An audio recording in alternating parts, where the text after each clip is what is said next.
To use this Arcade1Up machine, the first thing you're going to want to do is you need to plug it into the wall. It just requires a traditional outlet. Once it's actually plugged in, we can turn it on using the switch like this. Once it's on, it will take a few seconds to actually load, and you can adjust the volume once it's on by going to the right to increase it or to the left to decrease it.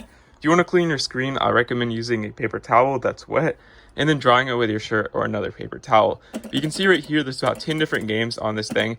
In this case, if you just want to play Pac-Man, how you can play is you simply click on this right button like so. It'll take you into the game and you can click on it and it'll basically take a second to load. And once it's here, you can use the joystick to choose how many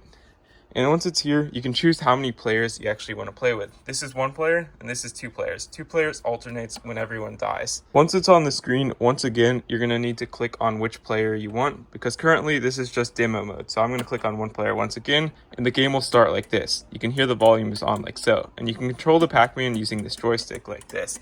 And you can eat the cherries. All the different games are different, but there's an explanation for each of them before you actually start.